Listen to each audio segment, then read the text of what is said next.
सिंधु बचन सुनि राम, सचिव बोले प्रभु अस कहबु, अब विलंब के काम, करहु सेतु उतरय कटकु, सुनहु भानुकुल केत, जामवंत कर जोर कह, नाथ नाम तव सेतु, नर चढ़ी भव सागर तरहि। ये दोनों जो सोरठा हैं वो अध्यात्म रामायण और आनंद रामायण के भाव से गोस्वामी जी ने ग्रहण किया है।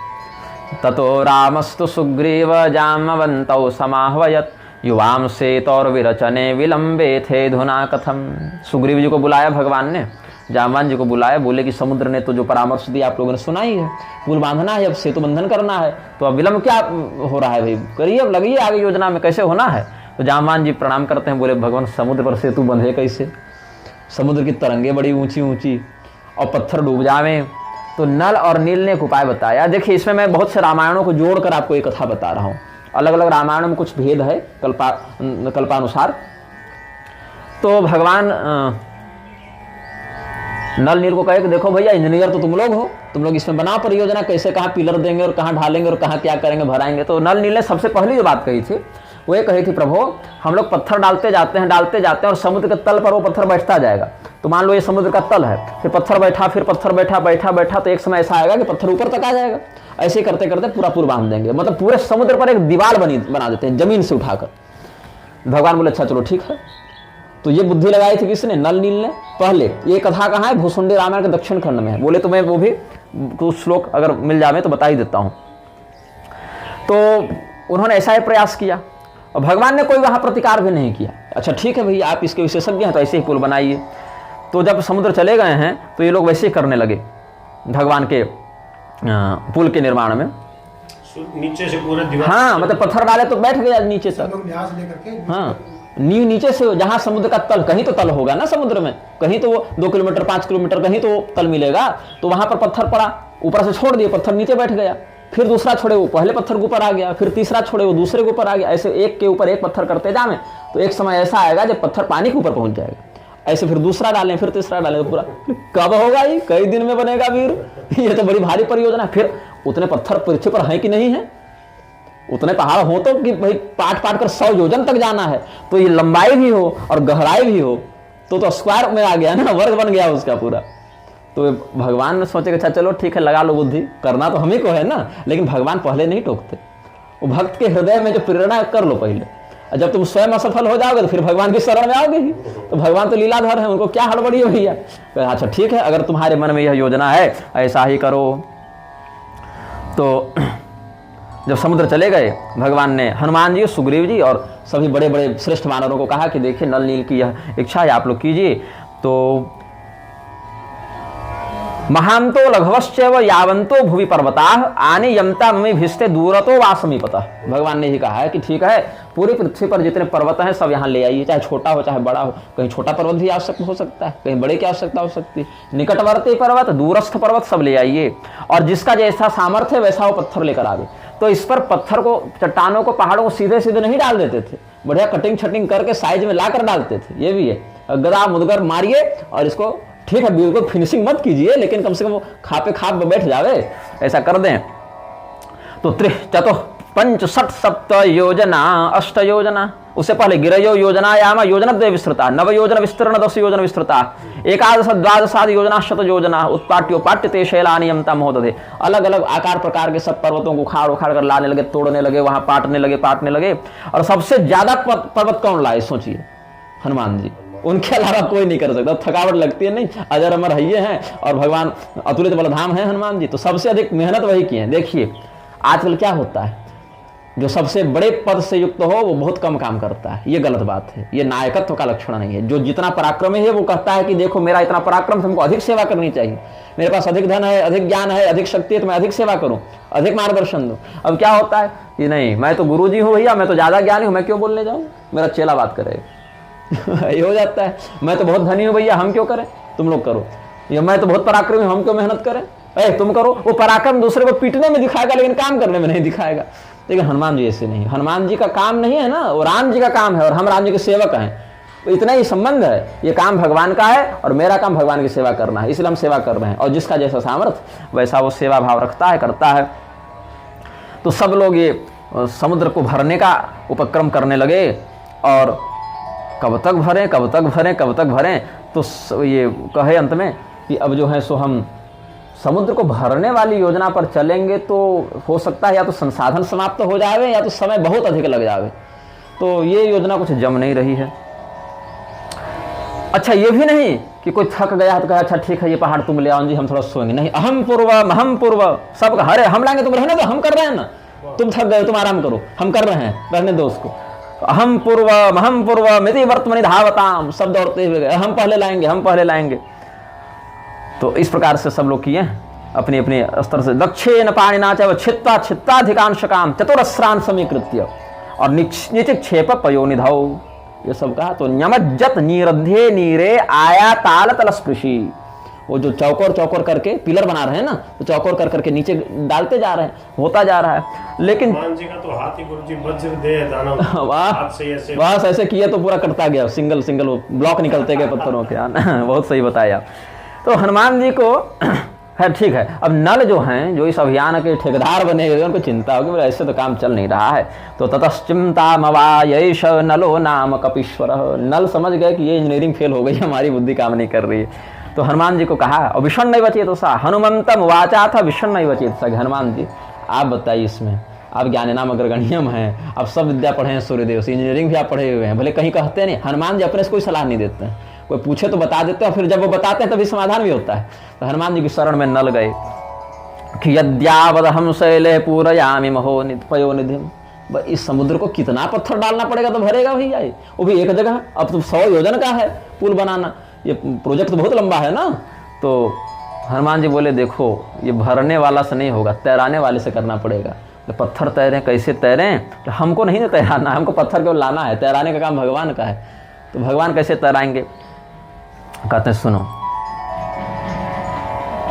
सत्यम गभीर हाँ किंचित विहस्य सप्रेम राम नाम प्रभावित इति तस्य वचः श्रुत्वा हनुमान आह सत्वरम। जब नल ने अपनी समस्या बताई कि हनुमान जी ये बात गड़बड़ लग रही है, तो हनुमान जी मुस्कुराए। और भगवान श्री रामचंद्र जी के महात्म्य को जानते थे हनुमान जी, इसीलिए उन्होंने क्या कहा, किंचित विहस्य सप्रेम राम नाम प्रभावित, भगवान के नाम के प्रभाव को जानते हुए भगवान हनुमान जी कहते हैं, सत्यम गभीरः पयसाम निधान भूतोयमब्धिर ध्रुवमक प्रमेयः पाताल लोकावधि सप्तलोक निधान भूताधरणी किलास्मिन। ये बात सत्य है कि जो समुद्र है वो अगाध है और इसको भर भर के हम पाट नहीं सकते हैं।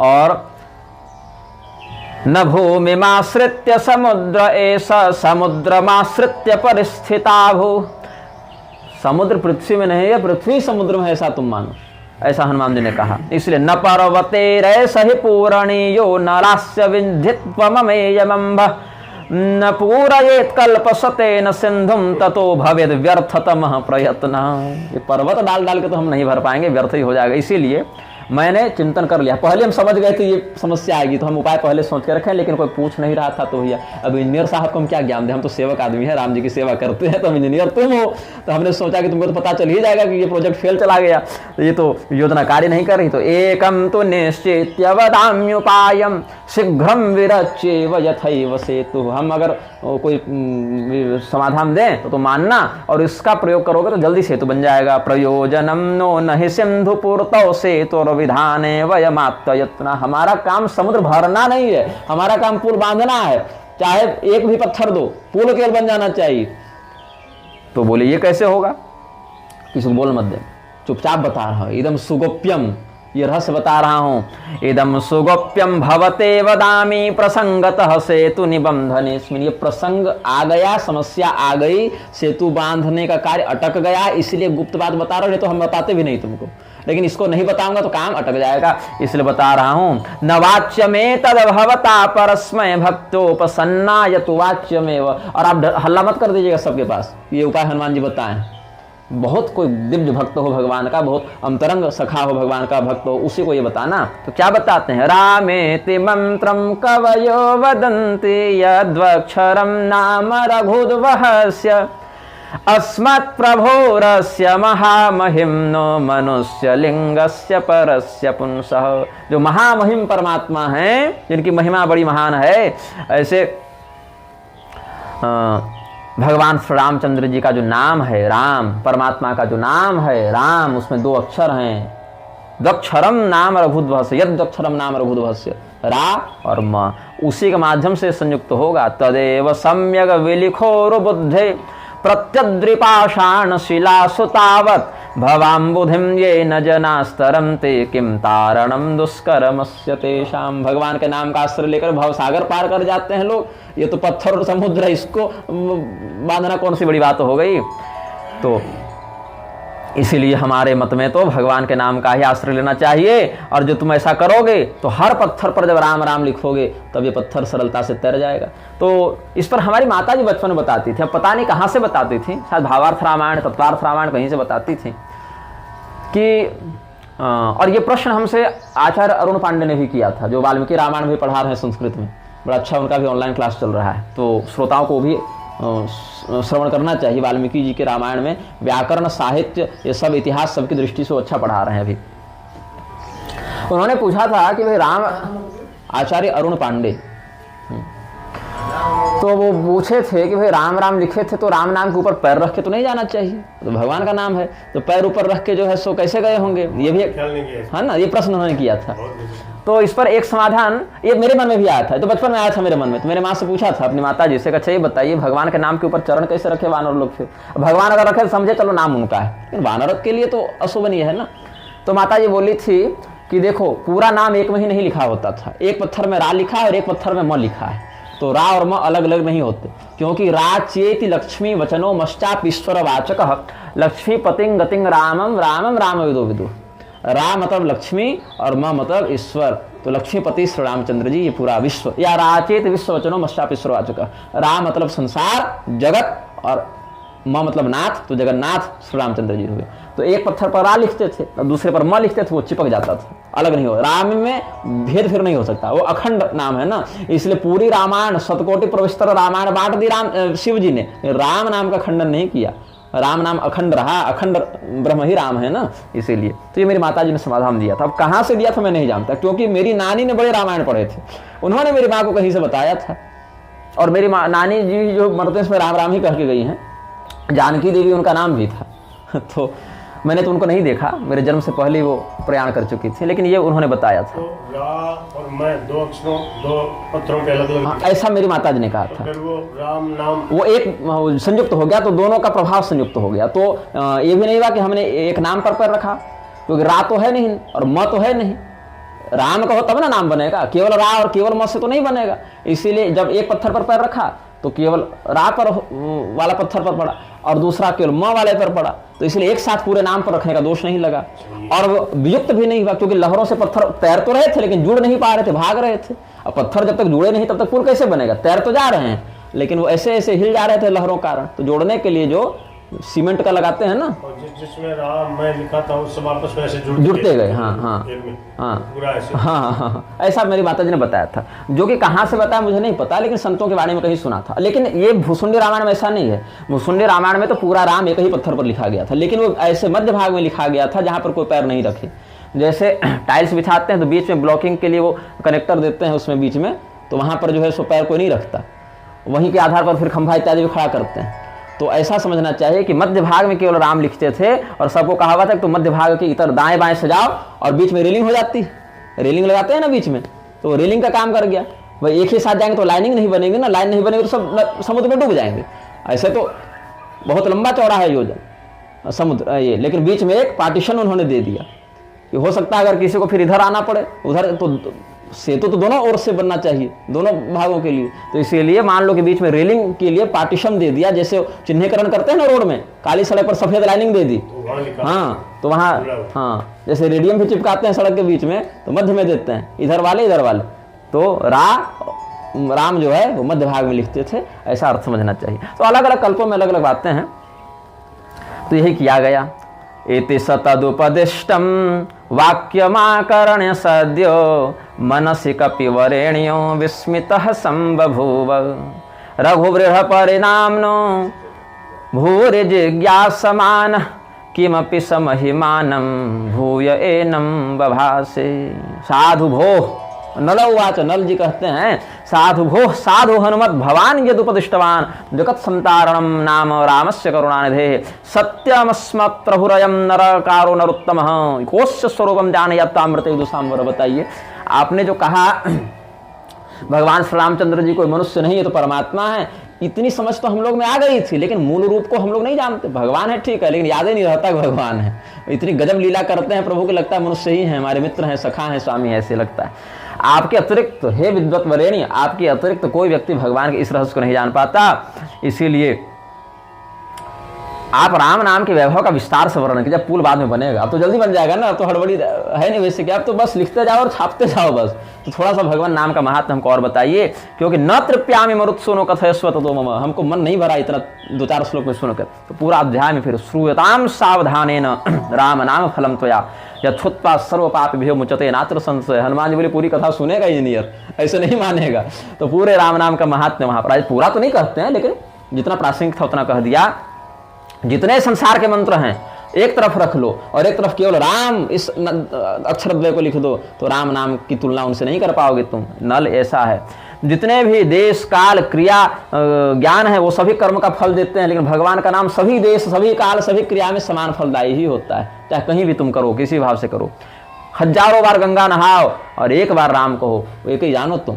बल्कि वहां के बाद कदाचित अगर किंवा कोई पाप बच जाए, लेकिन राम के बाद कोई पाप नहीं बचता है। ये भगवान राम के महात्म्य के लिए बताया। यहाँ गंगा जी की निंदा नहीं है, गंगा भी क्या है, मूल प्रकृति में भगवान का ही चरणोदक है ना, भगवान की ही महिमा उनमें है।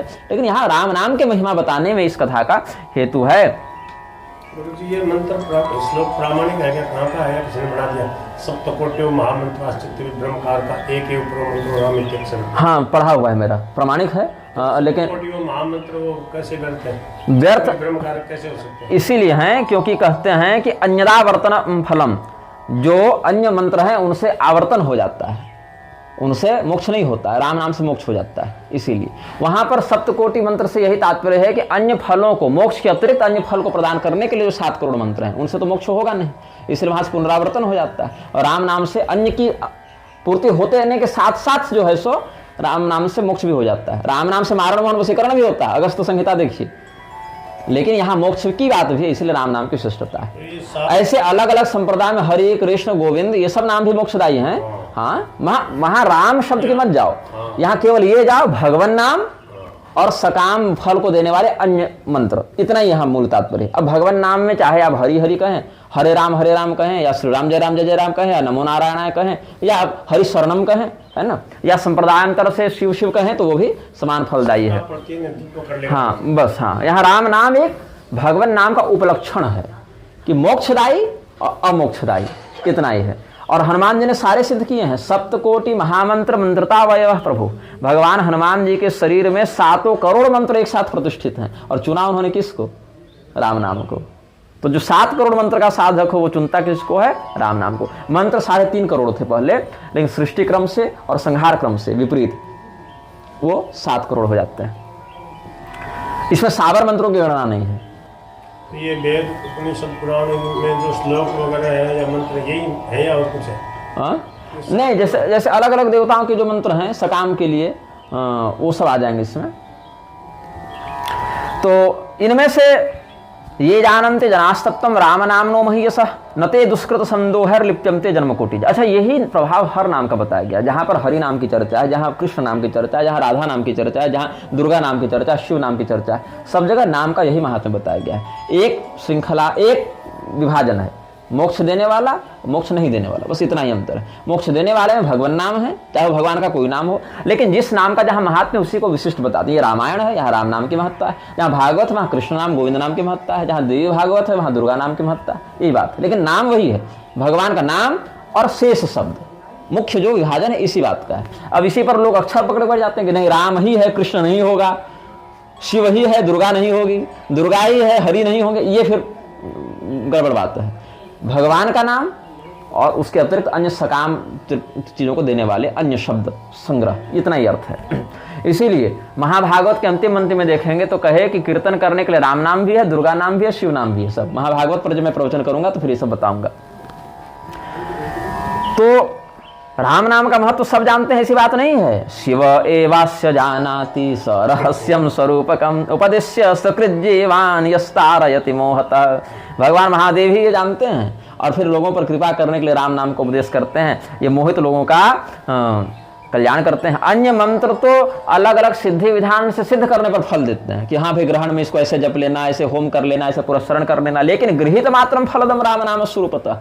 राम नाम की अलग से सिद्धि नहीं करनी पड़ती है, बस प्राप्त करो और शुरू हो जाओ राम राम करना, वहीं से उसका फल प्राप्त होने लगता है। तो ये सब बहुत कुछ है। और कहे कि जो भगवान के प्रति पूर्ण शरणागत हो गए, राम बोल दे सकृत जप्तम धुनोत्यासु पाप माजन्म संभव। ये नहीं कि राम 10 बार बोलना पड़े, एक बार अगर आपने भगवान के प्रति जो कहे ना, आप कहवा रहे थे सुबह, हे नाथ, हे मेरे प्रभु, मैं आपको भूलूं नहीं, जो स्वामी जी का लिखा हुआ अभी छपा हुआ है पूरा हर जगह, ये बड़ा सुंदर उन्होंने ये गुरु मंत्र ही मान लो, इसको हिंदी में है लेकिन शरणागति का ये जो सब लोग हाँ वही। हाँ तो एक बार अगर इस समर्पण भाव से युक्त होगा, ये अनुभव करते हुए, ये तो हाँ जैसे आप कई संत हुए हाँ, अभी वर्तमान में हैं, हाँ जीवित हैं, जो अभी जीवित हैं, हाँ हाँ, तो उनके विषय में आपने कई बोला, सबके विषय में बोला। हाँ नहीं आप संत बोल दिए, फिर मुरारी बापू का नाम ले रहे हैं। संत वेशधारी की स्वावता संत। जैसे मैंने देखिए, मैंने पुरी के शंकराचार्य जी के विषय में भी कुछ कुछ कहा है, मैंने विद्या भास्कर स्वामी जी के विषय में भी कुछ कुछ कहा है, लेकिन ये दुष्ट वाले नहीं हैं, ये शास्त्रज्ञ हैं, आचरणनिष्ठ हैं और शास्त्र हाँ परंपरागत हैं, ये सब ठीक है। तो इनमें जहाँ पर हमको लगा कि ये बात थोड़ी सी असंगत लग रही है, वहाँ शास्त्रीय प्रमाण के अनुसार मैंने सौम्य शैली में कहा है, विरोध में कहा है, लेकिन शैली सौम्य रखी है, क्योंकि ये सिद्धांतनिष्ठ व्यक्ति हैं, परंपरा प्राप्त व्यक्ति हैं। फिर वहीं पर बात आती है प्रदीप मिश्रा की, वहीं बात आती है अनिरुद्धाचार्य की, वहीं बात आती है मुरारी बापू की। तो ये सब जो है सब बिल्कुल ही बेपटरी व्यक्ति हैं, इनमें शास्त्रज्ञता नहीं है, इनमें शास्त्र श्रद्धा नहीं है। मेरा प्रश्न दूसरा, हाँ तो जैसे कुछ स्वामी जी महाराज के विषय में भी आप कुछ कहना चाहेंगे? देखिए स्वामी जी के आपने देखा नहीं, हाँ पढ़ा है, साहित्य के दृष्टिकोण से जहाँ तक हम जानते हैं। साधक संजीवनी लगभग एक बार पढ़ ली क्या आपने? मैंने 6-7 बार पढ़ी है, और पहली बार तब पढ़ी थी जब हम 5 वर्ष के थे। मैं 5 वर्ष के थे तो मेरी माता जी ने वो मुझे धराई थी। मेरे घर में तो मेरे जन्म से पहले ये सब सारे ग्रंथ तो थे, माता पिता का भी जीवन ऐसा ही रहा ना। तो हाँ तो 5 वर्ष की अवस्था में मैंने एक बार पूरी पढ़ ली थी, और फिर दूसरी बार पढ़ी 7 वर्ष की अवस्था में, क्योंकि फिर बीच में महाभारत और रामायण पढ़ना था तो उसका समय हो गया। तो अन्य सभी विषयों में हालांकि देखिए उनकी बात को समष्टि दृष्टि से देखें तो कोई विरोध नहीं, बस 2 बातों पर हमको थोड़ा सा खटका था, जो कि मैं स्पष्ट कह दूं। उन्होंने कहा स्त्रियों को गुरु नहीं बनाना चाहिए। अब इस वचन के पीछे उद्देश्य क्या था कि गुरुओटी के चक्कर में स्त्रियां बिगड़ रही हैं, उद्देश्य ये था कि भाई अच्छा, उन्होंने जो कहा कि अपने पति को प्रणाम करो, महापुरुषों को हाथ जोड़ो, उनके पैर लगने की आवश्यकता नहीं, दूसरे पर पुरुष का पैर मत छू, भले संत हैं ठीक है सम्मान करो, लेकिन दूसरे पुरुष का पैर धोना, चरणोदक लेना, उनको माला पहनाना, ये सब ठीक नहीं है, पतिव्रताओं के लिए ये सब उचित नहीं, ये सब अच्छी बात है। लेकिन इस वचन के आश्रय से फिर लोग वो शास्त्र प्रमाण निकाल कर ले आते हैं जहाँ कहते हैं स्त्रियों के लिए गुरु बनाने का विधान है। जैसे सीता जी जो है वशिष्ठ जी को तो गुरु मानकर प्रणाम करेंगी ना, जैसे पार्वती जी को नारद जी ने शिव मंत्र दिया था ना, दुर्वासा मुनि ने कुंती देवी को देवाकर्षण मंत्र दिया था। तो इस प्रकार से तो निषेध नहीं है, लेकिन कलयुग की स्त्रियों के लिए विशेष करके ये सब गुरुओटी से बचना चाहिए। क्योंकि देखिए पाखंडी लोग क्या करते हैं, पहले घर की महिलाओं को प्रभावित करते हैं, और कोई महिला आपकी चेलिन बन जाए फिर पूरे घर को आपका चेला बना देगी वो तुरंत। इसी सूत्र को, इसी कमजोरी को पकड़ लिया पाखंडियों ने। तो सिद्धांत से भेद नहीं है, वो केवल इसका मतलब शैली का भेद है, वर्णन शैली का। और हाँ कि वो कहना कुछ और चाहते तो उसकी प्रस्तुतिकरण किसी और भाव से की गई। लोगों ने उसका गलत कि देखो यहाँ तो लिख रहा है कि स्त्रियों को इस प्रकार से दीक्षा विधान है, ऐसे वैसे आगम में है भी। अब मानते जो स्त्रियां होती हैं जिनका पूर्णाभिषेक हो जाता है कुल मार्ग में, वो तो दूसरे को दीक्षा देती भी हैं, ये शास्त्रानुसार है, शाक्त मत में। अजय लक्ष्मी जी ही श्री वैष्णव संप्रदाय में गुरु तुल्य मानी गई कि नहीं, आचार्य परंपरा में उनकी गणना है कि नहीं। श्री राम महामंत्र की परंपरा में जानकी जी के आचार्य पद पर प्रतिष्ठापन है कि नहीं, आचार्य पद पर एकदम स्पष्ट किया। बोले मेरा जो कुछ भी वक्तव्य है पाखंड के खंडन के लिए, बोले मैं भी एक गुरु परंपरा से हूँ और मैं सदा सदगुरु देवाय नमः प्रणाम करते हैं। बोले कि गुरु की निंदा कोई कर नहीं सकता, ये जो मूर्ख लोग हैं जिन्होंने गुरु के नाम पे व्यवसाय शुरू कर दिया, उनकी निंदा करता। अब आजकल गीता प्रेस ने कुछ कुछ बातें ऐसी उनके कोटेशन को काट कर डाली हैं जिस पर बड़ा विवाद हो रहा है फेसबुक पर। अब देखिए जैसे शंकराचार्य के वेदांत को लेकर उन्होंने जो कहा है, वहाँ तात्पर्य है कि शंकराचार्य जी का वेदांत इतना गूढ़ है, इतना दुरूह है, सबकी खोपड़ी में धंसेगा नहीं, इसलिए मुझे जचता नहीं है, ये उन्होंने कहा। अब बस उतनी 2 लाइन काट के रख दी। अब शंकराचार्य के चले भड़क के लग गए उसमें। नहीं ये तो मूर्खता है, ये नहीं करना। महाराज जी ने ये कहा था कि जैसे कुछ विचार सागर वगैरह वालों ने मतलब भगवान को जहाँ कल्पित माना, जीव और ईश्वर माया की रूपी धेनु के बछड़े हैं, उसमें वो कहते थे कि सेठ जी जयदयाल गोविंद जी कहते थे भगवान बछड़े नहीं, भगवान बैल है, सांड है, मतलब मायापति है, मायाध्यक्षण प्रकृति सुविधा। बोले ये बोले इन्होंने ऐसे देखिए वेदांत में जहाँ पर दार्शनिक भेद है, द्वैत है, विशिष्टाद्वैत है, शुद्धाद्वैत है, केवलाद्वैत है, द्वैताद्वैत है, ये सब जो है या निग्रह संप्रदाय में अव्यक्ताद्वैत मानते हैं। अब इस पर अभी पूरा बोलूंगा नहीं, इस पर मैं अलग से इस सिद्धांत पर भाष्य लिखूंगा, ऐसा चिंतन है हमारा, भगवत कृपा से हो जावे तो इसकी सर्वाधिक निकटता शंकराचार्य जी के सिद्धांत से है। लेकिन बात क्या है कि जितने भी दार्शनिक प्रस्थान भेद हैं, जितने भी सिद्धांत भेद हैं, ब्रह्मसूत्र के एक ही सूत्र का अलग अलग मत में अलग अलग व्याख्यान किया गया। यहाँ तक कि अद्वैत के मत के अवलंबन करता अप्पय दीक्षित जी महाभाग ने भी श्रीकंठ भाष्य पर जो विशिष्टाद्वैत पर उस पर भी टीका की है। तो हाँ, उनका संप्रदाय खंडित हो गया क्या? नहीं, उन्होंने बस उसका एक पक्ष भेद प्रस्तुत किया कि हाँ इस सूत्र का अमुक संप्रदाय में यह अर्थ ही है। उस दृष्टिकोण से कहीं कहीं नाम रूप लीलाधाम को सत्य मानकर व्याख्या करते हैं और कहीं उसको कल्पित मानकर व्याख्या करते हैं। तो शंकराचार्य जी के मत में नाम रूप लीलाधाम कल्पित है और वैष्णव के मत में वह यथार्थ है, नित्य है। तो जिस संप्रदाय में शास्त्र के जिस रूप, इसलिए अन्वय व्यतिरेकाभ्याम भगवान ने दोनों बातें बता दी। तो वह देखना पड़ेगा कि उस उक्ति का उद्देश्य निंदा के लिए है कि हम अमुक को तिरस्कृत करें, इसके लिए है कि हम अपने सिद्धांत की प्रतिष्ठा करें, वैशिष्ट दिखाकर, वैभन्य दिखाकर, इसके लिए। तो यही सब कुछ वर्णन शैली के विषय में केवल कुछ है और बाकी कोई द्वेष बुद्धि वाली नहीं है। हाँ, विलक्षण बात की। हाँ, मेरे को इतनी शीतलता मिली उस बात को सुन के। आपने कहा कि जो बात जितनी समझ में आई हुई हो उतनी बता दी जाए। हाँ, पर वो नहीं आती तो भड़के नहीं। हाँ, वही मेरे चले क्या समझेंगे। हाँ, सही बता दो। हाँ, स्वामी जी में ये विलक्षणता थी। हाँ, जो बोलते थे ये हमें मालूम नहीं है, और जो बात बोलिए ऐसे क्यों है, बोले शास्त्रों ने कही है इसलिए हम पूरी श्रद्धा करते हैं। हाँ, वाली समझ में नहीं आई मानो इसको। हाँ, नहीं, बहुत वैसे विषय हैं जो मैंने कई जगह देखा, तो वो उनको जब उत्तर नहीं आता ना तो एकदम लाल हो जाते, भड़क जाते हैं। इसको दबाएं कैसे? ये मतलब अपने आप को सर्वज्ञ जैसा दिखाने की एक जो बात है। अच्छा, लोग मुझे भी गाली देते हैं तुम अपने आप को सर्वज्ञ मानते हो, जबकि मैंने क्या कहा है, बहुत से वीडियो में मैंने कहा है कि मैं बस वही कर रहा हूँ जो भारत का कोई भी सामान्य ब्राह्मण करे। मैं कोई अलग से काम नहीं कर रहा हूँ और अपने पूर्वजों की तुलना में तो कुछ नहीं कर रहा हूँ। अभी वृंदावन में एक अनोदाचार्य जी है। हाँ, मिला हूँ एक बार। हाँ, तो 2 बार मिला हूँ बल्कि। हाँ, एक बार मंच पर, एक बार कमरे में। हाँ, तो आपने डांटा नहीं इसको? डांटा कैसे नहीं डांटा? मैंने कहा कि ये सब जो किए हैं वो बंद कीजिए। तो आके दंडवत प्रणाम किए और मैंने कहा प्रणाम करना इसलिए प्रेम से समझा रहा हूँ कि ये सब जो अनर्थकारी भाषण आप कर रहे हैं वो सब बंद। सुदर्शनाचार्य जो मंदस्वर वाले वो साथ में थे उस समय। तो महाराज जी क्या हुआ, वो रात में प्रश्नोत्तरी करते हैं, शाम को वो प्रश्नोत्तरी नहीं करते, वो सर्कस लगाते हैं। अब सुनो, तो अब कोई एक महिला आई। हाँ, और उसने स्पष्ट कहा महाराज जी अनमैरिड। अच्छा, तो महाराज जी आपके पास आती हूँ तो मुझे ऐसा लगता है फिर घर जाने का वापस मन ही नहीं करता। ओहो, आपको देखती रहूँ। अरे गदगद फूल गया, गदगद हो गया। बस ये अश्लीलता के लिए प्रश्नोत्तरी, कोई ये जोकरई है, कॉमेडी शो बना रखा है इसने, और केवल किसी प्रकार से चुटकुला सुना दो ताकि उतना अंश काट के लोग रील बनाकर मेरा प्रचार करें, बस यही हो गया इस व्यक्ति में। और कहने का वर्ष इतना है कि विधवा विवाह का समर्थन करना, वर्णाश्रम का विरोध करना, शास्त्रों के प्रति तो मान ली ना। क्या मान ली? मेरी बात मान, वेदव्यास जी के लोग बातें नहीं मान रहे। ऊर्ध्वबाहो मेरो में सनचक शिक्षुणुत में वेदव्यास जी कह रहे हैं कि मैं दोनों हाथ खड़ा करके चिल्ला रहा हूँ भैया मेरी बात मान लो, उनकी बात कोई नहीं माने तो हमारे की बात क्यों मानेंगे लोग? पैसा है ना। हाँ, बात तब मानेंगे जब आप उनकी मनमौजी का समर्थन करें।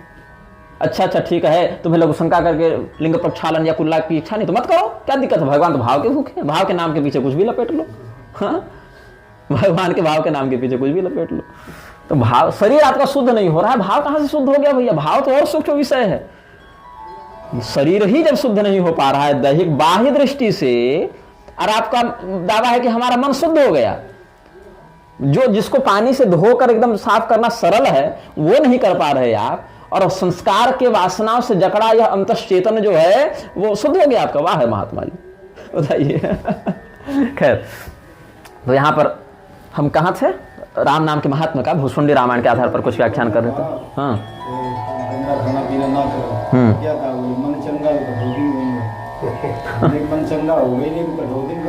मन चंगा करने के पहले सिद्धि तो कर लो, पहले मन चंगा होने के लिए तन तो चंगा हो। अच्छा, मन चंगा करने के लिए ये सब किया गया है, ये सब जो यम नियम आसन प्राणायाम क्यों है? भगवान क्या कहे? हाँ अर्जुन, मन चंचल है, ठीक है, लेकिन बालक अभ्यास से न तो कौमते वैराग्य न गृहते। ये सब नियम अभ्यास के लिए तो बताए गए हैं। ये सब भजन साधना, इतना स्नान करो, इतना प्राणायाम करो, इतना जप करो, इतना ध्यान करो, यज्ञोदानम तपस्व पावनानी मनीषिणाम, पवित्र करने के लिए, तब तो मन चंगा होगा ना। अपने से कह दिया हमारा मन चंगा हो गया, उनके अहम में खुद बैठी है दीदी, हाँ मैं गलत कर रहा हूं। और जिसका मन सच में चंगा है ना, वो स्वयं को अधम हूँ, नीच हूँ, पापी हूँ, दुर्जन हूँ ये कहते। धर्मराज के अवतार भीषण जी अपने आप को अधम नीच कह रहे हैं, गिद्धराज जटायु अपने आप को अधम नीच कह रहे हैं, हनुमान जी कह रहे हैं अपने आप को अधम नीच, सबरी जी अधमति अधम अधमति नारी, तीनम हुमय मति मंद अघारी। स्वामी जी महाराज कई बार 1 घंटे तक प्रार्थना करते करते रोते रहते थे, प्रभु हम पापी हैं, कल्याण करो। कुछ महाराज अरे शंकराचार्य जी ने कह दिया मत्स्यमा पातकी नास्ति। तो जो सच में चंगा मन का होगा ना, वो दैन्यता को प्रदर्शित करेगा, वो ये नहीं कहेगा रहमसे बड़ा सिद्ध है जी कोई, और जो कह दे कि हमसे बड़ा सिद्ध कोई नहीं, जान लो उसकी सिद्धि वहीं विसर्जित हो गई, वहीं पूरी हो गई उसकी सिद्धि। हमारे पन के महाराज जी रहते हैं, ब्राह्मण हैं, बहुत अच्छे ब्राह्मण हैं, पूरी प्रसिद्धि है, पंडित हैं। अच्छा अच्छा, हमसे बड़े प्रेम रखते हैं, वो कभी भी उनकी गुरुमति गीता सुनी तो नहीं बुलाते हैं। हाँ तो मैंने कहा आप कम से कम एक बार तो समझा करें। अच्छा, तो क्या करें श्री मुझे टाइम नहीं मिला। तो मैंने कहा रात के 12 बजे अगर कोई बुलाए आपको पांडित कर्म करने के लिए, तो आप रात 12 बजे उठ के जाएंगे, तब आपको नींद में कोई खराब नहीं होनी चाहिए, कोई बाधा नहीं। तो ऐसे ऐसे मतलब परंपरागत जब अच्छे अच्छे विद्वान लोग समाज के लिए अपनी परंपराएं जोड़ देते हैं, तो कोई दोस्त निराशा भी होती है, चिढ़ भी होने लग जाती है, और फिर आप कुछ कहते हैं तो कहोगे कि निंदा करता है। निंदा नहीं करता हूँ, कल्याण का उपदेश करता हूँ, और इस आशा से करता हूँ कि आप उसको समझें, और इसी भरोसे से करता हूँ कि आप कभी समझे थे, उस परंपरा को पढ़े थे। मैं कठोर शैली में भी विरोध करता हूँ, सौम्य शैली में भी करता हूँ। सौम्य शैली उनके लिए जिनसे आशा है कि आप शास्त्र पढ़े हैं, उस परंपरा से जुड़े हैं, इसीलिए आप कर सकते हैं। और जो बिल्कुल ही नालायक है उसको फिर तो वो तो दंड का पात्र है ना, वो चर्चा का फिर पात्र नहीं है। अब अवधेशानंद है, कैलाशानंद है, ये सब मुरारी है, और ये प्रदीप है, ये सब क्या है? ये सब तो कुछ है नहीं। अवधेशानंद और कैलाशानंद, गोविंद देव शंकराचार्य के परंपरा में संन्यास लिया और बौद्धों के सामने जाके माथा टेकता है। और कल मैंने जो कहा कि रमण रेती जाना, शरणानंद के पास में जाना, शरणानंद को लोगों ने भगवान ही बना रखा है, वृंदावन के भगवान है। गुरु शरणानंद जी नाम है, कार्षणी, हाँ गुरु शरणानंद नाम है, आनंद तो आगे लग गया, गुरु शरण नाम है। अच्छा, गुरु शरण, अच्छा जहाँ जो भी है, मैं तो मिला नहीं हूँ। लेकिन देखो, जो दलाई लामा गौमांस खाता है, और मैं बता रहा हूँ, मतलब उसका ऑफिशियल बयान है, मतलब उसका मेनू देखेंगे तब, कोमल बछड़े का मांस उसके नाश्ते में मिलता है दलाई लामा को। तो वो दलाई लामा जो है, उसके पैरों को ब्राह्मणों से धुलवाकर पुरुषों से पूजन करवाया शरणानंद ने। और उस शरणानंद के पास कौन जाते हैं? मुरारी प्रणाम करने, और गले से लगाया है मुरारी शरणानंद ने। और ये गौभक्त है, व्यक्तिगत रूप से गौनिष्ठा है, लेकिन कम से कम उसका तो बहिष्कार कीजिए, नहीं तो संत है। तो भैया मालूम नहीं है, इस बात की नहीं होती। जब हमारे जैसे संसाधनहीन को मालूम है, तो वृंदावन में उतना बड़ा मठाधीश होकर आपको मालूम नहीं हो रही है। और हमको कमरे में रिकॉर्डिंग करने थोड़े गए थे, फोटो वीडियो सार्वजनिक है भैया, उसका टेलीकास्ट चैनलों पर हुआ है। हमको कमरे की स्टिंग ऑपरेशन करके थोड़े बता रहे हैं, हमको पता चल गया, आपको पता नहीं चला। ये गोविंद देव वेद का विद्यालय चला रहे हैं, गुरुकुल, और बौद्धों के आगे माथा झुक रहे हैं, श्रीलंका जाके बौद्धों के आगे शरणागत। ये सब छिपे हुए एजेंट हैं, ये सब बौद्धों के गुलाम हैं, ये सब नास्तिकों के गुलाम हैं, ये सब वेद विरुद्ध मर्यादा के गुलाम हैं। तो इनका एक तर्क हो सकता है कि हम तो उनको सही लाइन पे लाने के लिए प्रयास करते, तो नहीं ना आ रहे हैं भैया, कहाँ आ रहे हैं? राम जी भी हाथ जोड़ के बैठे हैं ना, राम जी भी समुद्र देवता अत्याचारी तो नहीं थे ना, वो तो देवता हैं, भगवान हाथ जोड़ के बैठे रहे। लेकिन जब भगवान कह दिए कि नहीं भैया, जो दुर्जन है या जो सठ है या जो जड़ है वो नहीं मानेगा, आप सही लाइन, यहाँ दुर्योधन को कृष्ण भगवान सही लाइन पर लाने ही नहीं सके। तो जब सही लाइन पर लाने का प्रयास किया गया और नहीं आया व्यक्ति, तब तो विरोध कीजिए। या अगर वहां विरोध नहीं कर पा रहे तो हम जैसे जो लोग विरोध कर रहे हैं उन्हीं के समर्थन में कुछ कहिए। फिर आप यहाँ ठीक, हम किसी का नाम नहीं लेंगे, लेकिन निग्रहाचार्य ने जो कहा वो शास्त्रीय कहा। ये भी नहीं कि निग्रहाचार्य के चेले बन जाओ या उनका समर्थन करो, नहीं। लेकिन हाँ, इस विवाद में निग्रहाचार्य का पक्ष शास्त्र सम्मत है, इतना ही कह दे। लेकिन नहीं कहेंगे, क्योंकि फिर वहां से फोन आ जाएगा, देखिए क्या बोल रहे हैं आप जी। महाराज जी, इन सबके पास आपकी बातें पहुंच तो रही हैं? बिल्कुल। अच्छा, तो किसी का कोई प्रतिकार क्यों नहीं आता? मेरे विरोध में ही आता है केवल, व्यक्तिगत ये अपने चेले खड़ा कर देते हैं। बड़े लोगों का जो माने जाते हैं, इनका विरोध। रामभद्राचार्य का वीडियो आप देख लीजिए, संस्कार चैनल इनका रामदेव बाबा का या इनका किसी का नहीं आ रहा। तो मैंने एक दिन सोचा था कि ये शायद इसलिए नहीं दे रहे कि ऐसे देंगे तो महाराज जी इसी का नाम बढ़ेगा। अभी जैसे धीरेन्द्र ने हमारे विषय में जो महाराष्ट्र में बोला, तो क्या इससे मेरा बिगड़ गया? और जो 10 लोग नहीं देखते थे वही मुझे देखने लगे, भैया कौन है निग्रहाचार्य, क्या बोल दिया उसने। तो ठीक है, हमको प्रसिद्धि जब नहीं थी तब भी हम बोलते थे, और जब प्रसिद्धि हो तब और ज़्यादा बोल रहे हैं। उससे पहले भी बोलते थे, लिखते थे, बोलते थे, तभी तो लोग जाने ना। लेकिन हम प्रसिद्धि मिले इसके लिए नहीं लिख बोल रहे थे, क्योंकि अगर उसके लिए लिख बोल रहे थे तो आज इनकी संपदा के टक्कर की संपदा खड़ी कर चुके होते। लेकिन उसके लिए हम कभी किए नहीं, वो हमारा उद्देश्य नहीं। हमारा उद्देश्य था कि जो काम वेदव्यास जी ने, वाल्मीकि जी ने किया, हम उसके प्रति कृतज्ञ हैं और उनके मर्यादा के प्रति माथा झुका के अनुसरण करें, और उसमें अगर कोई तोड़फोड़ कर रहा है तो उसका फिर हम निग्रह करें। यही हमारे लिए आज्ञा है। निग्रह संप्रदाय में जो प्रधान मंडल है उसके नीचे आज्ञाधारी मंडल होता है, तो हम लोग आज्ञाधारी मंडल में आते हैं। मतलब हमको आदेश मिला कि तुम ये काम करो, वो हम कर रहे हैं। बस मैं तो ये प्रार्थना करता हूँ कि ये जो बात है ना लोगों की समझ में आ जाए, ये प्रभु की आज्ञा से, भगवती की आज्ञा से। और लोग कहते हैं इसमें हम सहयोग करें। लोग कहते हैं, हमने ये भी नहीं कहा तुम मेरे चेले बन जाओ। लोग मेरे पास दीक्षा लेने आते हैं तो मैं कहता हूँ तुम्हारी किस देवता में निष्ठा है, तो अमुक देवता में, तो अमुक देवता के संप्रदाय के आचार्य से दीक्षा ले लो। रही बात शास्त्र की तो हम कहें चाहे वो कहें चाहे कोई कहे, वो तो सिद्धांत वही रखता है। और हमने यह भी नहीं कहा। अच्छा, कोई कहते हैं कि निग्रह संप्रदाय में फिर आपके बाद कौन होगा, भाई हम क्यों जाने हमारे बाद कौन होगा, हमारा काम उत्तराधिकारी निर्णित करना नहीं है। और जो होंगे उनका वर्णन पहले ही प्राप्त है, अमुक स्थान पर अमुक इतने वर्षों के बाद इस नाम के महापुरुष होंगे, उनकी पत्नी का नाम ये होगा, उनके बच्चों का नाम ये होगा, सब वर्णन है।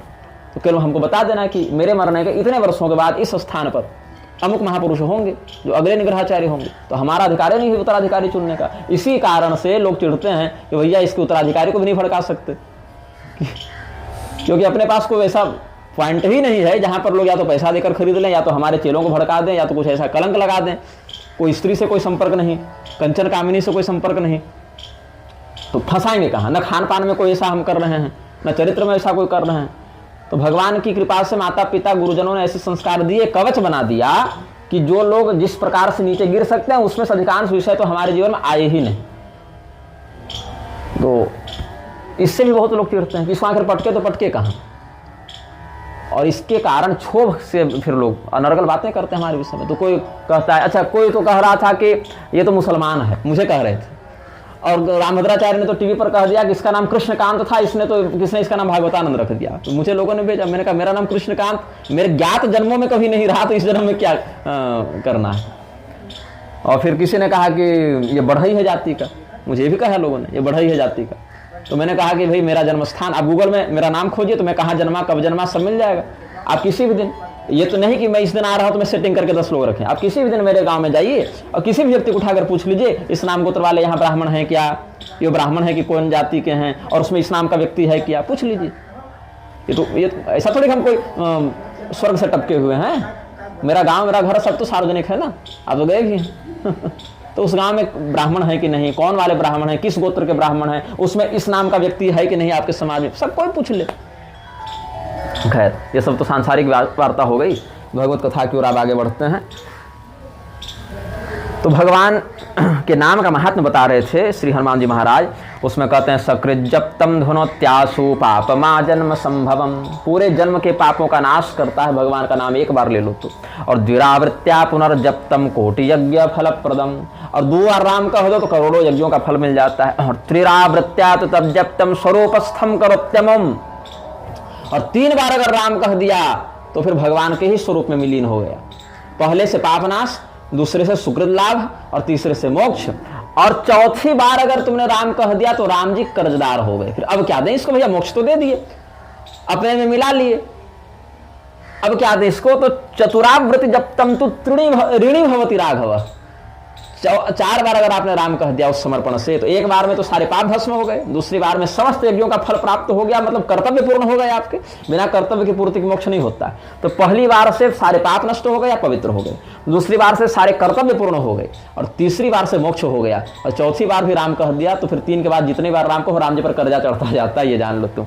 ये और फिर आगे बहुत कुछ राम नाम की महिमा में बताए हैं हनुमान जी। इसीलिए हे नल तुम ऐसा ही मेरा मार्गदर्शन प्राप्त करो। और कस्ते न तुल्यः सुकृते भवेस्मिन्, कस्ते न तुल्यश्च सदा प्रकाशः, कस्ते न तुल्यश्च विशोकमोहो, यो नाम रामेति जपेद अजस्रम्। उसके समान सौभाग्यशाली कौन, उसके समान ज्ञान प्रकाश से युक्त कौन, तेजस्वी कौन, उसके समान आनंदित और निश्चिंत कौन, जिसके हृदय में सदैव राम नाम आलोकित होते रहते हैं। ऐसे हे नल तुम राम नाम के रहस्य को जानो तो लिखित्वा दृशदा मध्ये नाम सीतापतेर्मुहुः, निजिक्षेप पयोरासो बहूनुच्चावचान गिरीन। नल ने वही किया, राम नाम सब पत्थरों के बीच में लिखते जाते और उनको समुद्र में डालते जाते। तुसं तरन्ते स्म दृशदो राम नामांकिता जले तदृष्ट्वा वानराः सर्वे बभूवुर्विस्मिता भृशम्। और ये समाचार जब पहुंचा रावण के पास, करी समुद्र पर पत्थर तैर रहे हैं जिसके नाम के प्रभाव से, वो मेरा क्या हाल करेगा। नाम के अक्षरों में यह महात्मा के पत्थर तैर रहे हैं, तो वो साक्षात मेरे सामने खड़ा हो जावे तो मेरा क्या हाल करेगा। तो अहो तरन्ति पाथोधौ महीयान सो महीधराः इति विस्मित चित्तानां जनानां विस्मयो भवत्। दशकंधर आकर्ण्य राम भ्रूभंग मात्रतः पयोनिधि वशीभूतं विससाद निजे हृदय। यहाँ पर साथ में जोड़कर छप गया है ना कि ये तो समुद्र को भगवान ने अपने वश में कर लिया। भ्रूभंग मात्रता, भ्रिकुटी टेढ़े की और समुद्र हे भगवान कहते चरणों में लौट गए और इन्होंने अल्प प्रयासों से बांध लिया। तो ये तो बहुत भारी संकट आ गया मेरे ऊपर। अहो दैवगत कापी न जाने भावी किंग, अब मेरी किस्मत में क्या क्या लिखा है भाई। रावण को चिंता हो गई। तो कितने समय में ये सेतु का परिमाण क्या है, तो 100 योजन का तो लंबा भाव है, लंबाई उसकी 100 योजन की है और चौड़ाई 10 योजन की, 1/10 का अनुपात था। 10 योजन चौड़ाई और 100 योजन उसकी लंबाई थी। ये राम सेतु का शास्त्रीय परिमाण भूसुंडी रामायण के अनुसार बताया गया है। 40 कोस चौड़ा और 400 कोस लंबा जी। तो पौषस्य कृष्ण दशमी दिवस, पौष मास के कृष्ण पक्ष की 10वीं तिथि को आरंभ किया था इन्होंने सेतु बंधन करना। और भूसुंडी रामायण के अनुसार 4 दिनों में इन्होंने पुल बांधा है। ऐसे वाल्मीकि जी ने 5 दिन लिखा है और महाभारत में 2 घड़ी की बात भी है, लेकिन अलग अलग कल्पों में थोड़ा भगवान स्क्रिप्ट में बदलाव करते हैं ना वैशिष्ट के लिए। तो कहते हैं पौषस्य कृष्ण दशमे दिवसे कपिन्द्रैरारब्ध एष सुमहोद्यमकारिभिस्तैः सिद्धश्चतुर्भिरथयो दिवसहि समस्तः सेतुश्चिरं विजयते सरघुद्वहस्य। प्रेम से बोले श्री राम सेतु की जय। पोष में बनाया गुरुजी इस कल्प में, और ये तो दीपावली पे तो विजय करके आ गए। वो तो दूसरे कल्प में है, ये अन्य कल्पों की बात है। तो यहाँ पर वही वाला है जब विजयादशमी को प्रस्थान किया है भगवान ने, उस समय की बात है। और इसमें फिर रावण का वध वैशाख में जाकर किया है, ये अलग की बात है। तो अलग अलग ग्रंथों में अलग अलग बातें हैं, अलग अलग कल्प में भगवान थोड़ा सा दिन महीना का प्रभेद करते हैं। तो यहाँ पर राजन सप्ताप्य कूपारास्तत्प्रतापाग्नि शोषिता पुनस्तवैरिवनिता वाष्पूरेण पूरिता प्रभुत प्रताप बड़वानल भारे सोखे वो प्रथम पयो निधि बारे तवरे पुनारे रुदन जलधारा भरे वो बहोरी भयउ ते खारा सुनि अति उक्ति पवन सुत केरी हर से कपि रघुपति तनहेरी जामवंत बोले दो भाई नल नील सब कथा सुनाई राम प्रताप सुमेरि मन माहि करहु सेतु प्रयास कछु नाही। ये सब हाँ बोल लिए कपिन कर बहोरे सकल सुनहु बिनती कछु मोरी नल नीलो समाहूय जामवान प्राहतो प्रति राम प्रतापम संस्मृत्य कुर्यास्ताम सेतुमुत्तमम। ये वाल्मीकि जी कहते हैं। और भगवान के द्वारा तो उनके प्रताप से बड़वानल ने पहले ही समुद्र को सुखा दिया था। बड़वानल याद है कि नहीं, जो आग समुद्र में जलती है, हाँ वही वाली बड़वानल अग्नि, तो वही समुद्र को पहले सुखा दिया था। हाँ नारायण। लेकिन ये जो आपके द्वारा मारे गए राक्षस हैं और शत्रुगण हैं, उनकी स्त्रियों ने जितना रुदन किया अपने पति के मरने से, उससे समुद्र पुनः भर गया, ऐसा हनुमान जी भगवान की अतिशयोक्ति प्रशंसा में कहते हैं। तो हनुमान जी की बात सुनकर राम जी हंस रहे हैं, बोले वाह वाह क्या अलंकार पूर्ण इन्होंने बात कही है। फिर सभी वानरों को बुलाया गया। सेतु बंधन का जो वाल्मीकि जी ने वर्णन किया है, जो गोस्वामी जी ने वर्णन किया है, ततः श्री ऋक्षराजेन विसृष्टा हरिपुंगवा उत्प्लवंतो महारण्यम जगमु शतसहस्रशः ते नगान्नग संकाशा शाखा मृगगणार्सभा बभंजुः पादपांस्तत्र प्रचकर्षुश्च सागरम अति उतंगतरुशैलगण। हिचकी आ रही क्या? अति उतंगतरुशैलगण लीलहि लेहि उठाई आनि देहि नल नीलहि रचहित सेतु बनाए। इस प्रकार से सेतु बंधन होने लगा। ततो ते हृष्ट प्लवगेन्द्र यूथ पैर महानगेन्द्र प्रतिमैर्युतो नलः बबंध सेतुम शतयोजनायतम सुविस्तृतम पर्वत पाद पैर दृढ़म। तो भगवान की कृपा से वानरों ने अत्यल्प प्रयास से ही सेतु बंधन कर दिया।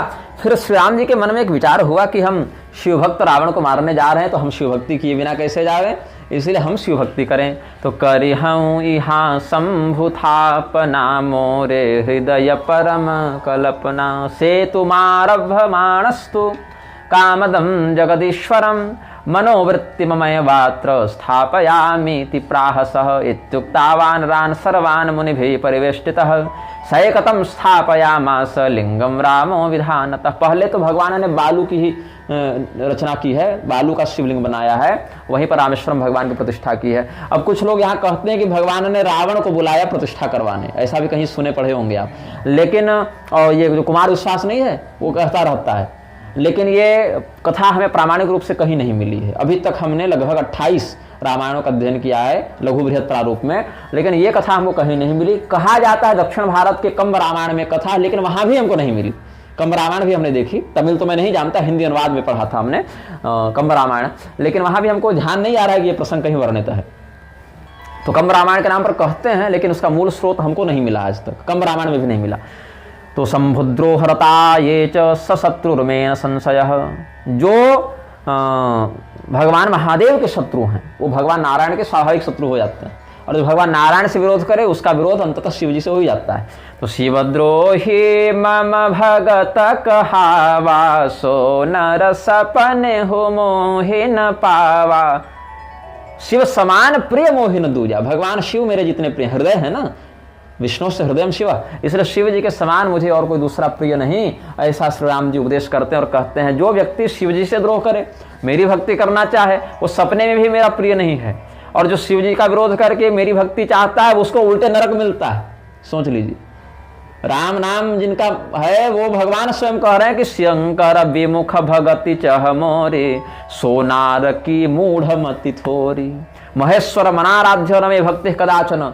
भगवान महादेव की आराधना किए बिना कोई राम भक्ति प्राप्त करना चाहे, श्री राम जी को प्रसन्न करना चाहे तो ये संभव नहीं है।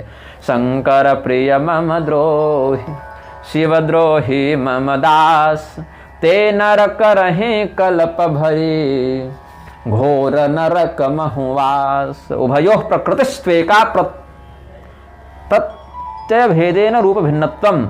इसमें कुछ कलयति हरिहर भेदम कश्चिन मूढ़ो विनाशास्त्रम। हाँ, मूर्ख लोग शास्त्र का सम्यक ज्ञान प्राप्त किए बिना ही कह देते हैं कि विष्णु जी बड़े हैं, शिव जी बड़े हैं, जबकि सत्य ये है दोनों एक ही हैं। जो सम्यक शास्त्रज्ञ है वही मानता है कि हरिहर में अभेद है। बाकी आधा अधूरा शास्त्र या एक पक्षी वार्ता जो करते हैं, ऐसे शैव भगवान विष्णु को छोटा बताते हैं और ऐसे वैष्णव भगवान महादेव को छोटा बताते हैं। लेकिन जो अधीत शास्त्र है समग्रत्वेन वो दोनों पक्षों के प्रमाणों को देखते हैं, फिर निर्णय को देखते हैं और कहते हैं शिवस्य हृदयम विष्णुर विष्णुश्च हृदयम शिव, दोनों एक ही हैं। और भगवान श्री रामेश्वर की स्थापना करते हैं। रामेश्वर शब्द में दोनों अर्थ है, रामस्य ईश्वर यह स रामेश्वर या राम यस्य ईश्वर स रामेश्वर।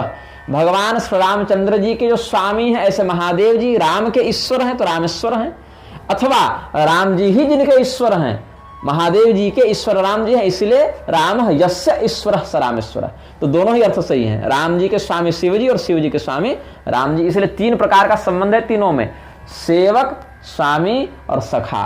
राम जी शिव जी के सेवक हैं, राम जी शिव जी के स्वामी हैं और राम जी शिव जी के सखा हैं। और ऐसा ही संबंध शिव जी के प्रति राम जी का जाना चाहिए। राम जी शिव जी की भक्ति भी करते हैं, राम जी शिव जी को आदेश भी देते हैं और राम जी शिव जी से मित्रता भी करते हैं। तो सेवक का, स्वामी का और सखा का, दोनों का संबंध एक दूसरे के प्रति ये है। तो इसमें अगर सेवक स्वामी सखा से पी के ये जो बात है, ये अगर राम जी सेवक बन जाते हैं तो शिव जी कहते अच्छा तो फिर स्वामी वाला काम हम करेंगे, और अगर सखा है फिर दोनों सखा हैं। और जब राम शिव जी कहते हैं अच्छा स्वामी हम हो गए, अब हम सेवा करेंगे आपकी, तो राम जी फिर स्वामी बन जाते हैं, तो शिव जी सेवक बन जाते हैं। तो राम ही ईश्वर हैं, राम एव ईश्वर स रामेश्वर, ऐसा बहुब्रीहि अर्थ करेंगे, या फिर राम यस्य ईश्वर या रामस्य ईश्वर, इस प्रकार से करें तो तत्पुरुष लगाना पड़ेगा। ये समास का कुछ भेद है लेकिन शब्द वही रहता है। राम कहें तत्पुरुष हैं, बहुब्रीहि हर गाय, कर्मधार ये मुनि निकर, रामेश्वर पद पाए। ये संतों की वाणी है।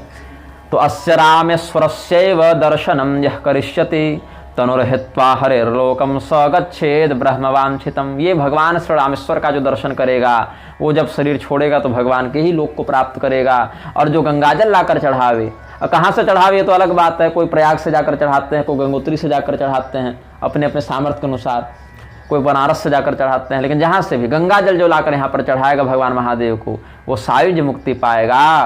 प्रणमेत सेतु बंधम यो, आनंद रामायण अध्यात्म रामायण ये सबसे श्लोक बता देते हैं। प्रणमेत सेतु बंधम यो दृष्ट्वा रामेश्वरम शिवम, समुद्रे त्यक्त तद्भारो ब्रह्म प्राप्नोत्य संशयम। भार उठाकर कांवर ढोते हैं ना, तो कांवर की बात यहाँ, समुद्र त्यक्त तद्भारो, जो कांवर वहां तक पहुंचावे फिर ये जल चढ़ावे, तो कांवर का क्या करे, तो समुद्र में विसर्जन कर दे। तो समुद्र में जो कांवर का विसर्जन ऐसे करता है वो भगवान के ही लोक को, परमात्मा को प्राप्त हो जाता है। लेकिन इसमें एक ही शर्त है, निष्कपट भाव से, निष्काम भाव से करना है। तो निष्कामः पुरुषः छद्मं त्यक्त्वा सेवां, छद्म त्यक्त्वा सेवां विधास्यति, अस्य तस्मै महादेवो मम भक्तिम प्रदास्यति। और अगर कोई व्यक्ति निष्काम भाव से ऐसा करे तो फिर उसको मेरी परम दुर्लभ भक्ति महादेव जी दे देते हैं। होई अकाम जो छल तज से भगति मोरते शंकर दे, मम कृत से तु जो दर्शन करे हैं, सो बिनु श्रम भव सागर तरी हैं। यहाँ तरी ही है, कुछ पाठ भेद है। तदस्ते मुनयस्तुष्टा राघवेणापि पूजिताः, ययुः स्वीयाश्रमं श्रुत्वा वचो रामेण भाषितम्, एवं बबन्ध सेतुं स नलो वानर सत्तमः। भगवान के ऐसे वचनों को सुनकर सभी ऋषि महर्षि जो यज्ञ कराने आए थे वो सब आनंदित हुए। फिर भगवान ने सबका सत्कार किया, भगवान के भाव को स्वीकार करके सब अपने अपने आश्रम में गए। और फिर नल नील ने सेतु बंधन पूर्ण किया है। भगवान की कृपा से सबों का यश बढ़ा है। बूढ़ ही आ नहीं बो रही जे ही, भये उपल बोहित समते। जो स्वयं डूब जाते हैं, या अगर उसका भरोसा कीजिएगा तो आप भी डूब जाइएगा। पत्थर को पानी में छोड़िएगा तो अपने डूबेगा, और पत्थर में आपको बांध कर फेंके तब भी डूबिएगा। लेकिन ऐसे डूबने और डुबाने वाले पत्थर भी भगवान की कृपा से पार ले जाने वाले हो गए।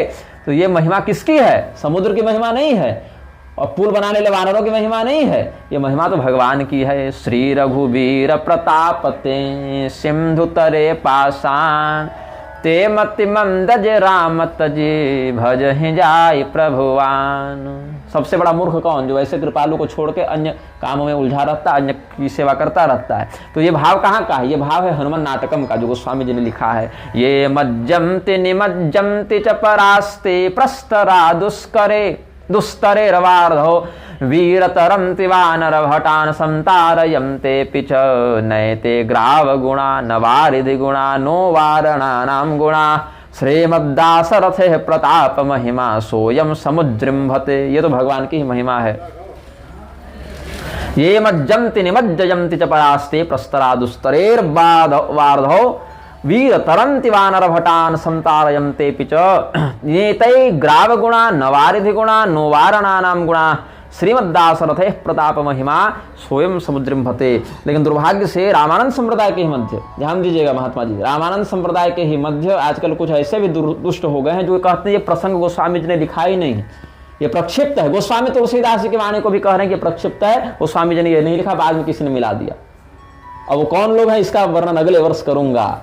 बस उनका अभी थोड़ा ग्रह ठीक चल रहा है, इसलिए अभी थोड़ा समयाभाव मेरे पास है, और मेरा समय थोड़ा कम है इसलिए बोल नहीं रहा हूँ। लेकिन उस पर विधिवत पूरा ग्रंथ लिखा जाएगा, पूरा वीडियो बनाया जाएगा, खूब उनको समाज के सामने प्रकाशित किया जाएगा ताकि लोग उनके पाखंड को समझें। बांधि से तू अति सुदृढ़ बनावा, देखे कृपा निधि के मन भावा, चली से न कछु बरनी न जाए, गरजहि मरकट भट्ट समुदाय, तेन द्रिबंधो बवृधे पयोधिस्तुतोष रामो मोदे कपिंद्र। समुद्र में बड़ी बड़ी तरंगे उठने लगी हर्ष के कारण, आहा ये इतना दिव्य कार्य हुआ। और भगवान की जय जयकार करते हुए सुग्रीव जी, हनुमान जी, नल नील अंगद जो बड़े बड़े युद्धपति थे वो सब जय जयकार करने लगे। वानरों का कोलाहल हुआ, भगवान भी प्रसन्न हुए। तेनेव जगमुह कपयो योजनानां शतं द्रुतम असंख्यातः प्लवन्तश्च गर्जन्तश्च महाभटाः। बड़े बड़े अगणित महाभट योद्धा जो हैं भगवान की जय घोष करते हुए भगवान का जय घोष करते हुए उस पुल का आश्रय लेकर जाने लगे। कुछ लोग बीच में समुद्र में कूद भी जाते कि हम तैरेंगे तैरेंगे तैरेंगे, और समुद्र में 2 पुल बने, एक पुल नहीं बना। एक पुल तो भगवान ने बनवाया और दूसरा पुल किसने बनाया? तो समुद्र में जो जलचर जीव थे वो भगवान का दर्शन करने के लिए बड़े बड़े मछली और मगरमच्छ और कछुए सब ऊपर आ गए, उनका भी एक पुल बन गया। तो कुछ वानर लोग तो कछुआ मछली पर चढ़ चढ़ के पार हो गए, और कुछ लोग तो मुख्य पुल पर पार हुए, और कुछ बोले कि नहीं हम तो 10 योजन उड़ सकते हैं, तो हम 10 योजन उड़ के जाएंगे, फिर लैंड करेंगे, वहां से रीलॉन्च करेंगे, फिर उछलेंगे, फिर ऐसे।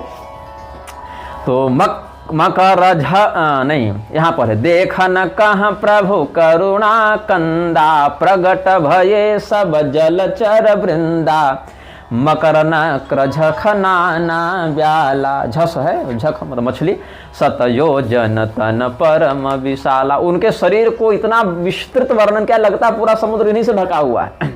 ऐसे वो एक तिन्हि जे खाही, एक के दर डरते पिडराही। इतने बड़ी बड़ी मछलियां लगता है इसका शरीर लगता है समुद्र के पार तक है क्या भैया, पूरे समुद्र में यही रहता है क्या अकेले।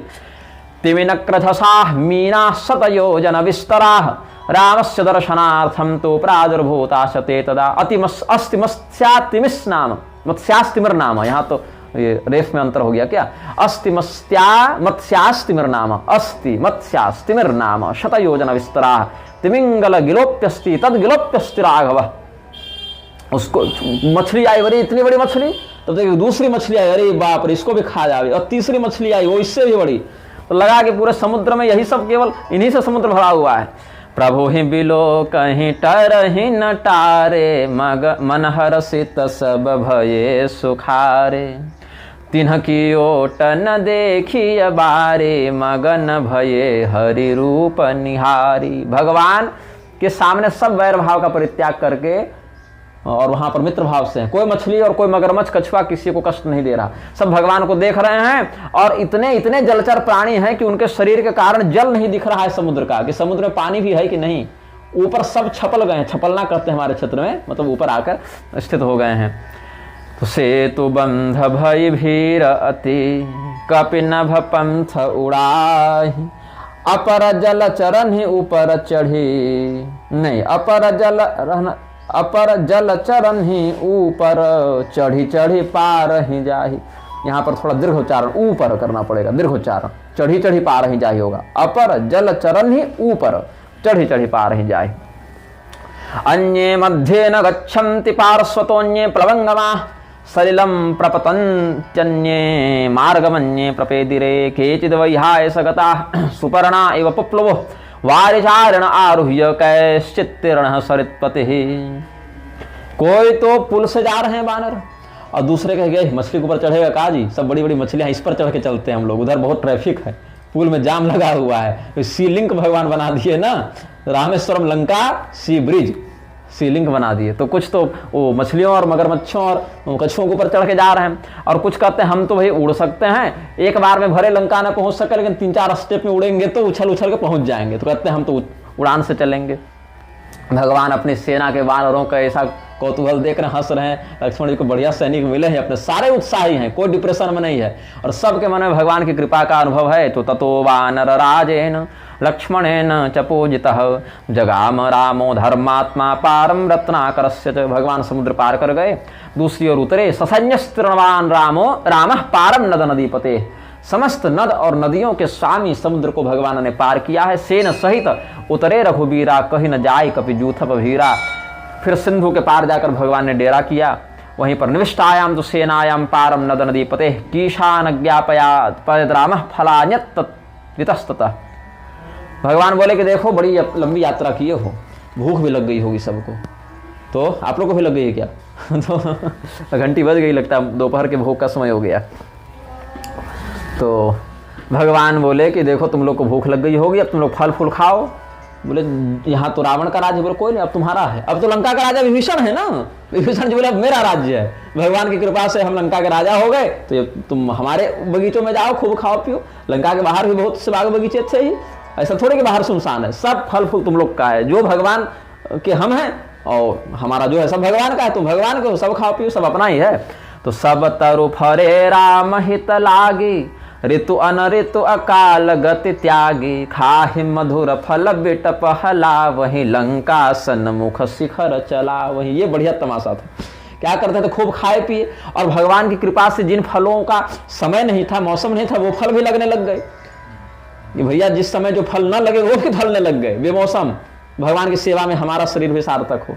और जो वृक्ष फल देना बंद कर दिए थे, अधिक उम्र के हो गए या कम उम्र के थे, अभी फल देना प्रारंभ नहीं किए थे, वो सब फल से युक्त हो गए। तो ये सब वानर भालू प्रेम से फल का आस्वादन किए, खूब मधु पिए, और फिर बोले गए देख रहा है जी लंका नगरी, सोने की लंका हमारे हनुमान जी ने जला डाली थी, अब मारेंगे रावण को। तो कैसे मारोगे, यहाँ से मारो तो एक पत्थर मार के देखो तो पहुंच रहा है कि नहीं वहां तक। तो बोले अच्छा ठीक है। तो एक वानर चट्टान उठाया और चलाया और लगे लंका के दरवाजा में धड़ाम। रावण समझ गया कि आ गया सीताराम, आ गए ये लोग। तो कहे रे रे रुको रुको रुको, टूटा नहीं, मार के हम तोड़ते हैं, रुको। अब ऐसे तो नहीं टूटेगा, लेकिन सब ऐसे करके मतलब रावण को लज्जित कर रहे हैं, तिरस्कृत कर रहे हैं, रावण के पराक्रम का उपहास कर रहे हैं कि देखो देखो देखो यही तुम्हारी लंका है। तो लंका सन्मुख शिखर चला, वही बड़े बड़े शिखरों को उठा उठा के लंका को चलाते थे। प्रसन्ना सुरसाश्चापो वनानि फलवन्ति च, प्रवान्ति नाधिका गंधा यथर्थ कुसुमाद्रुमा, भक्षयन्तः सुगंधीनि मधूनि च फलानि च, कंपयन्तो महावृक्षान् मंजरी पुंजधारिण, क्षिप्यन्ति वानराः सर्वे लंका यह सम्मुखे मुदा। बड़े बड़े पेड़ों को उठा के, अब जिस पेड़ के सारे फल खा गए, बोले अब इसका क्या करें, अब तो फल खत्म हो गए, तो इसको उखाड़ और फेंको लंका में, कोई तो मरे कम से कम, मोहिनी माता तो हो।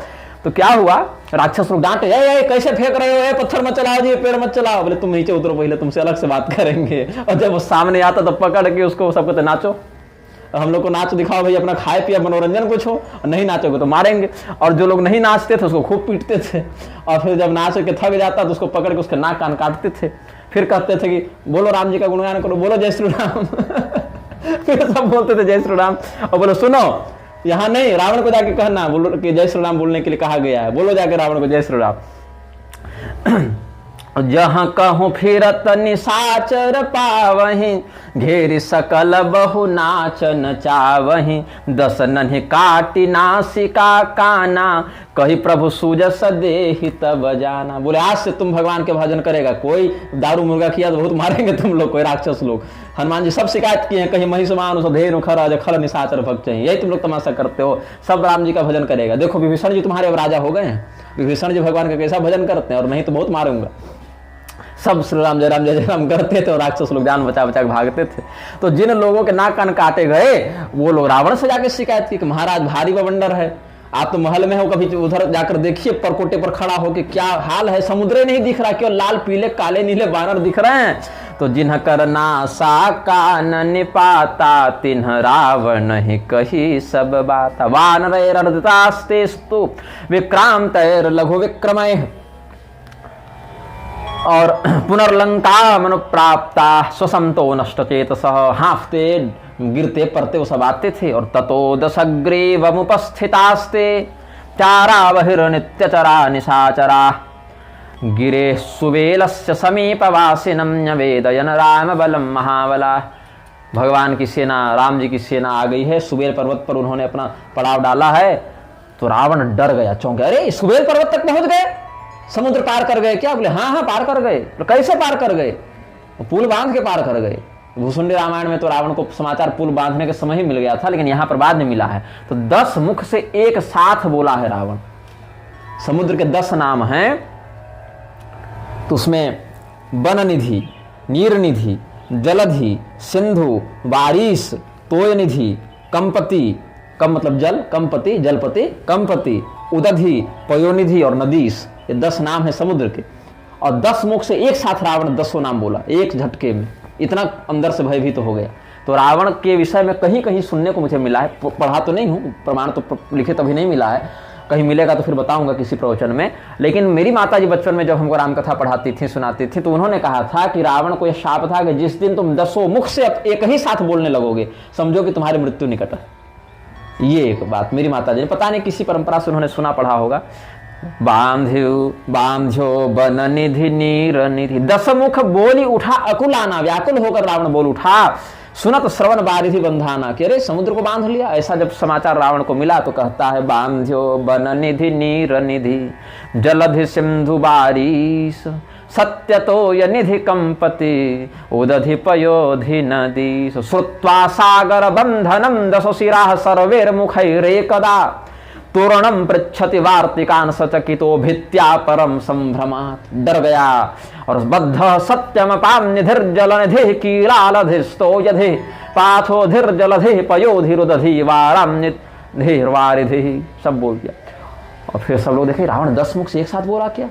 वो रावण समझ गया कि मेरे हृदय का भय मेरी वाणी से पता चल रहा है, तो बोला कि अच्छा कोई बात नहीं, बिहस से चला गृह करी भय बोले। अरे डरने की बात नहीं है, ठीक है बांध लिया तो बांध लिया, लेकिन भिड़ा तो नहीं अभी तक हमसे न। तो व्याकुलता निजस मुझी बहोरी बिहस से चला गृह करी भय भोरी। अंदर से तो डरा हुआ है, लेकिन अब प्रजा के सामने थोड़े करीब हम डर गए हैं, भयभीत हो गए हैं। तो इसीलिए कहा है कोई बात नहीं, ठीक है चलो खाओ पियो मौज करो विश्राम करो, फिर सोचेंगे क्या करना है। जयो दशास्यो भय विह्वलात्माचार प्रकाश कृत शत्रु शक्ति। ये सब अलग अलग प्रसंग हैं, भगवान नाम संकीर्तन करें। सीताराम सीताराम सीताराम सीताराम सीताराम सीताराम सीताराम सीताराम राधे श्याम राधे श्याम राधे श्याम राधे श्याम राधे श्याम राधे श्याम राधे श्याम राधे श्याम सीताराम सीताराम सीताराम सीताराम सीताराम सीताराम सीताराम सीताराम राधे श्याम राधे श्याम राधे श्याम राधे श्याम राधे श्याम राधे श्याम राधे श्याम राधे। प्रेम से बोलिए आनंद कंद भगवान की, श्री सीतारामचंद्र भगवान की।